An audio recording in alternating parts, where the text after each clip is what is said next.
ಏನಿದೆ ವ್ಯವಸ್ಥೆ? ಈ ವ್ಯವಸ್ಥೆ ಏನಾಗ್ತಿದೆ ಅನ್ನೋದೇ ನನಗೆ ಗೊತ್ತಾಗ್ತಾ ಇಲ್ಲ. ಜೈ ಶ್ರೀರಾಮ್, ಎಲ್ಲರಿಗೂ ನಮಸ್ತೆ. ನನ್ನ ಹೆಸರು ದರ್ಶನ್ ಕೃಷ್ಣಪ್ಪ ಅಂತ. ನಮ್ಮೂರು ನರಗನಹಳ್ಳಿ, ಗೂಳೂರು ಹೋಬಳಿ, ತುಮಕೂರು ತಾಲೂಕು. ನಮ್ದು ಒಳಕಲ್ ಗ್ರಾಮ ಪಂಚಾಯತಿ ಬರುತ್ತೆ. ಪಂಚಾಯತಿಯಲ್ಲಿ ನಡೆಯುವಂತಹ ಅವ್ಯವಹಾರಗಳ ಬಗ್ಗೆ ನಾನು ಇವತ್ತು ನಿಮ್ಮ ಮುಂದೆ ತಿಳಿಸ್ಕೊಡೋದಕ್ಕೆ ಬಂದಿದ್ದೀನಿ.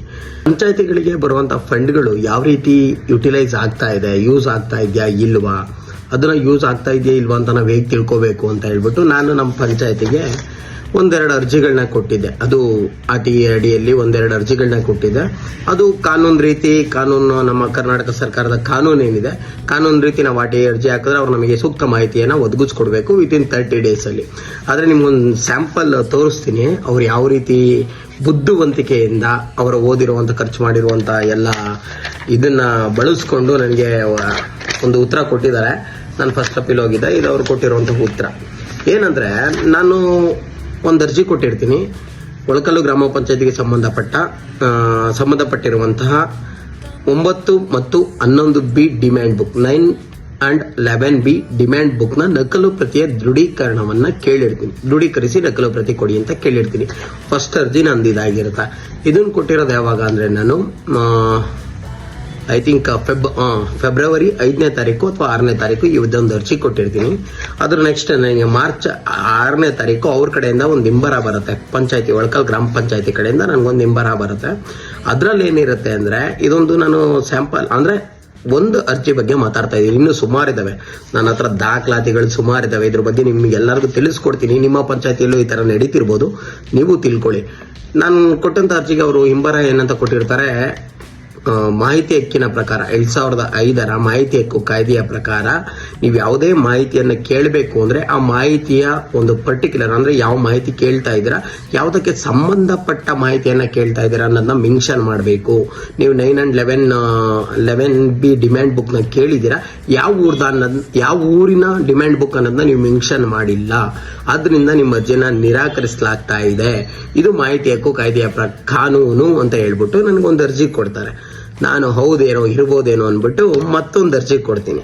ಮತ್ತೊಂದು ಅರ್ಜಿಲಿ ಏನಿರುತ್ತೆ, ಮತ್ತೊಂದು ಅರ್ಜಿ ಯಾವಾಗ ಕೊಡ್ತೀನಿ, 1/4/2026ಕ್ಕೆ ಒಳಕಲ್ಲು ಗ್ರಾಮ ಪಂಚಾಯತಿಯ, ನಾನಿವತ್ತು ಈ ಅರ್ಜಿ ನೋಡಿ, ನರಗನಹಳ್ಳಿ ಗ್ರಾಮಕ್ಕೆ ಪರ್ಟಿಕ್ಯುಲರ್ ಆಗಿ ನನ್ನೂರಿಗೆ ಸಂಬಂಧಪಟ್ಟ 9 and 11B ಬುಕ್ ನ 11B ಡಿಮ್ಯಾಂಡ್ ಬುಕ್ ನ ನಕಲು ಪ್ರತಿಯನ್ನು ದೃಢೀಕರಿಸಿಕೊಡಿ ಅಂತ ಅರ್ಜಿ ಕೊಡ್ತೀನಿ. ಇದಕ್ಕೆ ಉತ್ತರ ಅವ್ರದ್ದು ಹೆಂಗಿರುತ್ತೆ ಗೊತ್ತಾ, ಅದ್ಭುತವಾಗಿ ಕೊಟ್ಟಿದ್ದಾರೆ. ಹಿಂಗೆ ಫಸ್ಟ್ ಅವರೇ ಹೇಳಿದ್ರು, ಯಾವ ಊರ್ದು ಬೇಕು ನಿಮ್ಗೆ ಆ ಊರ್ದು ಕೇಳಿ ನಾವು ಪರ್ಟಿಕ್ಯುಲರ್ ಕೊಡ್ತೀವಿ ಅಂತ. ಆದ್ರೆ ಇದಕ್ಕೆ ಉತ್ತರ ಏನ್ ಕೊಟ್ಟಿದ್ದಾರೆ, ಈ ಮೇಲ್ಕಂಡ ವಿಷಯ ಮತ್ತು ಉಲ್ಲೇಖಕ್ಕೆ ಸಂಬಂಧಿಸಿದಂತೆ ತುಮಕೂರು ತಾಲೂಕು ಗೂಳೂರು ಹೋಬಳಿ ಒಳಕಲ್ಲು ಗ್ರಾಮ ಪಂಚಾಯತಿಯ ನರಗನಹಳ್ಳಿ ಗ್ರಾಮಕ್ಕೆ ಸೇರಿದ 9 ಮತ್ತು 11B ಡಿಮ್ಯಾಂಡ್ ಬುಕ್ ನಕಲನ್ನು ಕೇಳಿ ಸದರಿ ಮಾಹಿತಿಯು 3ನೇ ವ್ಯಕ್ತಿಗೆ ಸಂಬಂಧಿಸಿದ ಮಾಹಿತಿಯಾಗಿದ್ದು, 3ನೇ ವ್ಯಕ್ತಿ ಯಾರಿಲ್ಲಿ, ಇವ್ರು ನಮಗೆ ಉತ್ತರ ಕೊಡಬೇಕು. ನಾನ್ ಟ್ಯಾಕ್ಸ್ ಪೇ ಮಾಡ್ತಾ ಇದ್ದೀನಿ, ನಾನು ಕಂದಾಯ ಕಟ್ತಾ ಇದ್ದೀನಿ. ಅಂದ್ರೆ ಈಗ ನನ್ನೂರಿಗೆ ಬಂದಂತ ಫಂಡ್ ನ ಇವರು ನನ್ನೂರಿಗೆ ಎಷ್ಟು ಬಳಸಿದ್ದಾರೆ ಅಂತ ನಾನ್ ಕೇಳ್ತಾ ಇರೋದು. ಆದ್ರೆ 3ನೇ ವ್ಯಕ್ತಿ ಯಾರು ಅಂತ ಗೊತ್ತಾಗ್ತಾ ಇಲ್ಲ. 3ನೇ ವ್ಯಕ್ತಿ ಯಾರು ಅನ್ನೋದು ಗೊತ್ತಾಗ್ಬೇಕಲ್ಲ ಫಸ್ಟ್.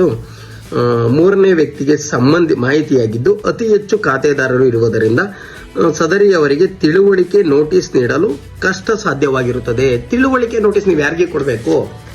ಮಾಹಿತಿ ಕೇಳಿದ್ದೀನಿ, ನೀವು 9 and 11 ಡಿಮ್ಯಾಂಡ್ ಬುಕ್ ನ ನೀವು ಪ್ರಿಪೇರ್ ಮಾಡಿ ಅದನ್ನ ನನಗೆ ನಕಲು ಕೊಡಿ ಅಂತ ಕೇಳ್ತಾ ಇದ್ದೀನಿ. ಸರ್ಕಾರದಲ್ಲೇ ಇದೆ 2005, ನೀವೇನು ಅಲ್ಲದೆ ಮಾಹಿತಿಯಕ್ಕೂ ಅಧಿನಿಯಮ 2005ರ ನಿಯಮ 8J ಪ್ರಕಾರ ತಾವು ಕೋರಿರುವ ಮಾಹಿತಿಗಳು 3ನೇ ವ್ಯಕ್ತಿಗೆ ಸಂಬಂಧಿಸಿರುವ ವೈಯಕ್ತಿಕ ವಿಷಯಗಳಾಗಿದ್ದು, ಯಾವುದು ವೈಯಕ್ತಿಕ ವಿಚಾರ? ಯಾವ್ದನ ಪಂಚಾಯತಿಯಲ್ಲಿ ಬಂದು ಯಾರನ್ನ ನಾನು ಕೇಳಿರುವಂತದ್ದು, ಈಗ 9 and 11 ಡಿಮ್ಯಾಂಡ್ ಬುಕ್ ನ ಯಾವ್ದನ ಒಬ್ಬ ವ್ಯಕ್ತಿಗೆ ಸಂಬಂಧಪಟ್ಟಂತ ವಿಚಾರನ ನೀವು ಇಟ್ಕೊಂಡಿದ್ದೀರಾ ಪಂಚಾಯತಿಲಿ, ಅಥವಾ 3ನೇ ವ್ಯಕ್ತಿ ಯಾರನ್ನ ಬಂದು 9 and 11 ಬುಕ್ ಸಂಬಂಧಪಟ್ಟಂಗೆ ದುಡ್ಡುಗಳನ್ನ ಇಟ್ಟಿದ್ದಾನ ಅಥವಾ ದುಡ್ಡುಗಳು ವ್ಯವಹಾರ ಮಾಡ್ತಾ ಇದ್ದಾನ 3ನೇ ವ್ಯಕ್ತಿ? ಏನಕ್ಕೆ ಈ ತರ ಕೊಟ್ಟಿದ್ದೀರಾ ನೀವು? ಮಾಹಿತಿ ಕೊಡಬೇಕಾದ್ ನಿಮ್ಮ ಹಕ್ಕು ಸ್ವಾಮಿ, ಮಾಹಿತಿ ಕೊಡಿ ನಮ್ಗೆ. ಮಾಹಿತಿ ಕೊಡೋದ್ ಬಿಟ್ಟು ಈ ತರ ನುಳ್ಚ್ಕೊಳೋ ಅಂತದ್ದೇನು ಮಾಡಕ್ ಹೋಗ್ಬಿಡಿ. ಎಷ್ಟು ಬುದ್ಧಿವಂತರಿದಾರಲ್ಲ, ಇವ್ರು ಮಾತ್ರ ಓದಿದ್ದಾರೆ, ಇವ್ರು ಮಾತ್ರ ತಿಂತಿದ್ದಾರೆ. ಅತ್ಯುತ್ತಮವಾಗಿ ಕಾನೂನು ಕೋರ್ಟಲ್ಲಿ ನಡೆದಿರುವಂತದ್ದು, ಯಾವುದೋ ಇವ್ರಿಗೆ ಬೇಕು, ಯಾವುದೋ ಒಂದು ಕೋರ್ಟಲ್ಲಿ ಯಾವುದೋ ಒಂದು ತೀರ್ಪು ನಡೆದಿರುತ್ತೆ, ಹಳೇ ತೀರ್ಪು, ಇವ್ರಿಗೆ ಬೇಕಾದ್ದು ಅದನ್ನು ಕೂಡ ಮೆನ್ಷನ್ ಮಾಡಿದ್ರಲ್ಲಿ ಕೊಟ್ಟಿದ್ದಾರೆ ಅಂದ್ರೆ ಇವರ ಒಂದು ಅತ್ಯುತ್ತಮ ಏನದು ಚಾಣಾಕ್ಷತನ. ಗ್ರೇಟ್ ಸರ್ ನೀವು. ಮಾಹಿತಿ ಅಧಿಕಾರಿ ಯಾರು ಅನ್ನೋದು ಗೊತ್ತಿಲ್ಲ. ಆಕ್ಚುಲಿ ಅವ್ರನ್ನ ನೆಕ್ಸ್ಟ್ ವಿಡಿಯೋದಲ್ಲಿ ಎಕ್ಸ್ಪ್ಲೋರ್ ಮಾಡ್ತೀನಿ. ಏನೇನು ನಡೆದಿದೆ, ಎಲ್ಲೆಲ್ಲಿ ನಡೆದಿದೆ, ಆ ಜಾಗಗಳಿಗೆ ಹೋಗಿ ವಿಡಿಯೋ ಮಾಡಿದಾಗ ನಿಮಗೆ ಗೊತ್ತಾಗುತ್ತೆ. ಸರಿನಾ ಸರ್? ಅಲ್ಲದೆ ತಾವು ಕೋರುವ ಮಾಹಿತಿಗಳನ್ನು ಕ್ರೋಢೀಕರಿಸಬೇಕಾಗಿದೆ. ಈ ಲೈನ್ ನೋಡಿ ಸರ್, ಅದ್ಭುತ. ಅಲ್ಲದೆ ತಾವು ಕೋರಿರುವ ಮಾಹಿತಿಗಳನ್ನು ಕ್ರೋಢೀಕರಿಸಬೇಕಾಗಿದೆ. ಏನಕ್ಕೆ? ರೂಲ್ಸ್ ಏನಿದೆ? ಯಾವುದೇ ಮಾಹಿತಿಯನ್ನ ನೀವೇನು ಕ್ರೋಢೀಕರಿಸಬೇಕು? ಕರಿಬೋದಿತ್ತಲ್ಲ, ನನ್ನ ಬಂದು ಪರಿಶೀಲನೆ ಮಾಡಿ ಅಂತ ಕರಿಬೋದಿತ್ತಲ್ಲ, ಕರೆದಿಲ್ಲ. ಇನ್ನೂ ತುಂಬಾ ಇದಾವೆ. ಇದೆಲ್ಲೋ ಒಂದು, ಇದು 9 and 11 ಡಿಮ್ಯಾಂಡ್ ಬುಕ್ದು ಒಂದು ಸರ್. ಇನ್ನು ತುಂಬಾ ಕೊಟ್ಟಿದ್ದೀನಿ. ಅವ್ರು ಕೊಟ್ಟಿರುವಂತ ಉತ್ತರಗಳು ಇಲ್ಲಿದೆ, ನಾನು ಕೊಟ್ಟಿರುವಂತ ಅರ್ಜಿಗಳು ಇಲ್ಲಿದೆ. ಅರ್ಜಿಗೆ ಸಂಬಂಧಪಟ್ಟಂತ ಉತ್ತರಗಳು ಏನೇನು ಕೊಟ್ಟಿದ್ದೀರಾ ಪ್ರತಿಯೊಂದು ಇದೆ. ಇದಕ್ಕೆಲ್ಲ ನೀವು ಆನ್ಸರ್ ಮಾಡ್ದಲೇ ಇದ್ರೆ ಅದು ಹೆಂಗಾಗುತ್ತೆ ಸರ್? ಏನೋ ಹಳ್ಳಿ ಜನಕ್ಕೆ ಗೊತ್ತಾಗಲ್ಲ, ಹಳ್ಳಿ ಜನ ಮುಗ್ದ್ರಿದ್ದಾರೆ. ಏನೋ ಒಂದು ಹೇಳಿದ್ರೆ ನಡೆದು ಬಿಡುತ್ತೆ, ಯಾವುದೋ ಒಂದು ತೋರಿಸ್ಬಿಡೋಣ, ಇದು ನಿಮ್ಮ ವಿಚಾರ. ಇನ್ನು ಮೇರಿ ಪಂಚಾಯತ್ ಆ್ಯಪ್ ವಿಚಾರಕ್ಕೆ ಬಂದಿಲ್ಲ. ನಾನು ತೋರಿಸ್ತೀನಿ, ನನ್ನ ಮೊಬೈಲಲ್ಲಿ ಇದೆ. ಮೇರಿ ಪಂಚಾಯತ್ ಆ್ಯಪ್ನ ಇವ್ರು ಯಾವ ಮಟ್ಟಕ್ಕೆ ಯೂಸ್ ಮಾಡ್ತಾ ಇದ್ದಾರೆ. ಆಕ್ಚುಲಿ ಮೇರಿ ಪಂಚಾಯತ್ ಆ್ಯಪ್ನ ಡೆವಲಪ್ ಮಾಡಿದ ಯಾವ ಉದ್ದೇಶಕ್ಕೆ? ರೈತರಿಗೆ ಮಾಹಿತಿ, ಸೂಕ್ತ ಮಾಹಿತಿ ಸಿಗಬೇಕು. ಎಲ್ಲೆಲ್ಲಿ ಯಾವ್ಯಾವ ಕೆಲಸಗಳಾಗಿದೆ, ಯಾವ್ಯಾವ ಊರಲ್ಲಿ ಏನೇನು ಕೆಲಸಗಳಾಗಿದೆ, ಎಷ್ಟು ಫಂಡ್ ರಿಲೀಸ್ ಆಗಿದೆ, ಎಷ್ಟು ಫಂಡ್ ಯುಟಿಲೈಸೇಷನ್ ಆಗಿದೆ, ಅದರಲ್ಲಿ ಎಷ್ಟು ಪರ್ಸೆಂಟ್ ಕೆಲಸ ಆಗಿದೆ, ಇನ್ನೆಷ್ಟು ಪರ್ಸೆಂಟ್ ಬ್ಯಾಲೆನ್ಸ್ ಇದೆ, ವಿತ್ GPS ಫೋಟೋ ಪ್ರಕಾರ ನೀವು ಮೇರಿ ಪಂಚಾಯತ್ ಆ್ಯಪ್ ಅಲ್ಲಿ ಅಪ್ಲೋಡ್ ಮಾಡಬೇಕು. ಕರೆಕ್ಟ್ ಅಲ್ಲ?